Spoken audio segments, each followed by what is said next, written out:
Hello students, welcome all. Welcome to your channel. It is Insight Tutorials. Myself Harish Vashne, and today is a surprise for you. The surprise is that we are going to start a new series for class 9th and for class 10th, which will be exclusively based on the subjects like mathematics, science and social studies as well. This series is going to be helpful for the students who are preparing for CBSE examination and as well as for the competitive examination. Today we are going to study the topic of class 10th, and the chapter which we are going to study is light, that is reflection and reflection. This chapter is in your physics syllabus for class 10th. तो starting करते हैं इस chapter की। सबसे पहले हम इस heading को पढ़ते हैं, that is light, reflection and reflection. तो सबसे पहले हमें यह पता होना चाहिए लाइट होती क्या है। तो लाइट की अगर हम डेफिनेशन बात करते हैं, समझेंगे बाद में लाइट की डेफिनेशन क्या होती है। Light is a form of energy which activates the sense of light of the observer and enables him or her to see the images around. इसका एग्जाम्पल मैं आपको देता हूँ कि कहना क्या चाहते हैं definition. It means to say that light एक फॉर्म ऑफ एनर्जी है जो एक्टिवेट करती है। जैसे मैं आपको इस समय देख रहा हूँ, तो मैं क्या हूँ, मैं अगर इस बोर्ड को देख रहा हूँ तो मैं इस बोर्ड के लिए एक ऑब्जर्वर हूँ, मैं इसे ऑब्जर्व कर रहा हूँ।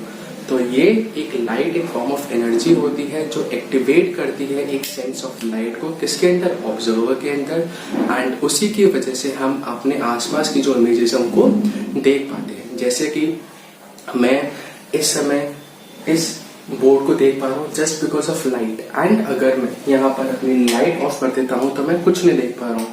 तो विच मीन्स डेट ये जो आपका फिनोमिना है लाइट का, इसी की वजह से मैं हर एक इमेजेस को देख पा रहा हूँ।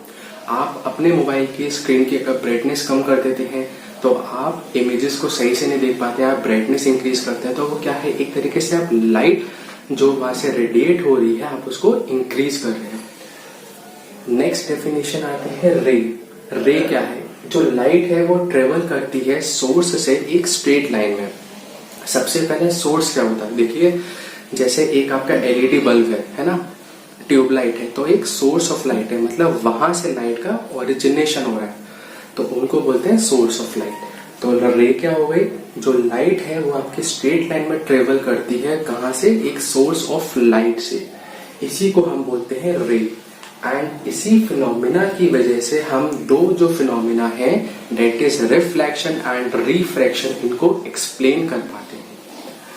उसके बाद नेक्स्ट डेफिनेशन आती है what is beam of light. Beam of light क्या है, अगर मैं यहाँ पर कलेक्शन ले लेता हूँ रेज का, है ना, बहुत सारी मैंने रे ले ली लाइट की और उनका मैंने एक बंडल बना दिया, उनका एक कलेक्शन बना दिया और वो एक डेफिनेट डायरेक्शन में मूव कर रही है, तो वो एक बीम ऑफ लाइट हो जाएगी। फॉर एग्जाम्पल देखिए ये एक आपका सोर्स है, ठीक है। सोर्स का मतलब क्या होता है, जहां से लाइट का ओरिजिनेशन होगा, लाइट वहां से ट्रेवल करेगी स्ट्रेट लाइन में। तो मैं अब बहुत सारी रे ऑफ लाइट को ट्रेवल करवाता हूं यहां पर, तो ये क्या बन गई, ये बन गई मेरी एक बीम ऑफ लाइट। समझ में आया।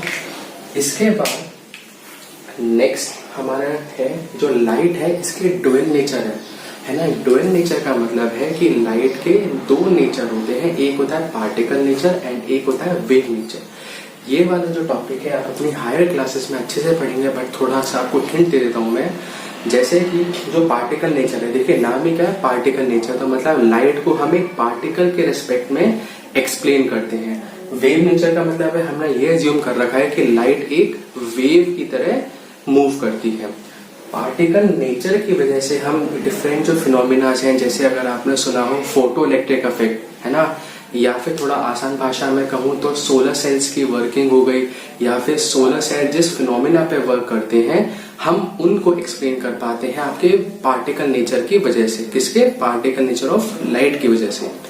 वेव नेचर का अगर मैं आपको एग्जाम्पल देता हूँ, जैसे आपने देखा होगा कि अगर सपोज करिए ये आपकी एक विंडो है, ठीक है, और इस विंडो में से अगर कोई एक लाइट ओरिजिनेट हो रही है तो हम ये देखते हैं कि लाइट अगर यहाँ से ऐसे जा रही है तो लाइट इतने एरिया की बजाय यहाँ पर कुछ इतने एरिया में हमें स्प्रेड हुई मिलती है।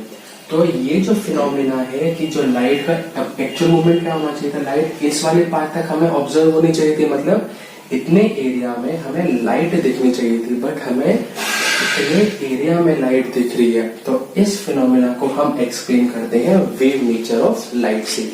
अगेन ये आप अपनी हायर क्लासेस में पढ़ेंगे, सिर्फ एक आइडिया देने को आपको बताया है।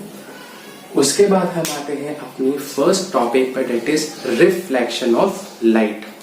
रिफ्लेक्शन ऑफ लाइट की अगर डेफिनेशन आती है आपके एग्जामिनेशन में, तो आपकी डेफिनेशन आप क्या लिखेंगे, यही कि जब एक बीम ऑफ लाइट स्ट्राइक करती है आपके surface of separation of two medium.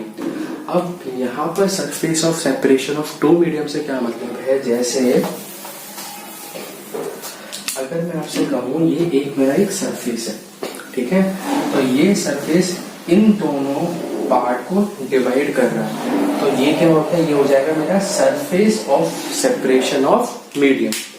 तो जब एक बीम ऑफ लाइट स्ट्राइक करती है आपकी surface of separation of two medium को, तो इसमें तीन फिनोमेना होते हैं। पहला फिनोमेना क्या है कि एक पोर्शन ऑफ लाइट जो होगी, जो यहाँ पर टकरा रही है, वो यहाँ पर आएगी और आपके जिस मीडियम से आ रही है उसी मीडियम में रिफ्लेक्ट हो जाएगी, उसी मीडियम में वापस चली जाएगी। इस फिनोमेना को मैं बोलता हूँ रिफ्लेक्शन।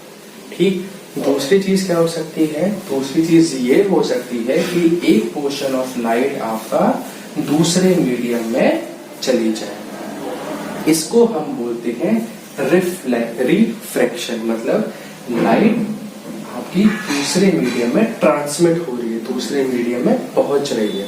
थर्ड फिनोमेना क्या होता है कि बचा हुआ जो लाइट का पार्ट है वो एब्जॉर्ब हो जाता है इस सरफेस पर, ठीक है, तो इसे हम बोलते हैं एब्जॉर्प्शन ऑफ लाइट। तो यहाँ पर हमने रिफ्लेक्शन ऑफ लाइट में तीन फिनोमेना पढ़ लिए कि अगर एक जो लाइट है, पोर्शन ऑफ लाइट आपकी सेम मीडियम में रिफ्लेक्ट हो रही है, हमने उसे बोल दिया रिफ्लेक्शन।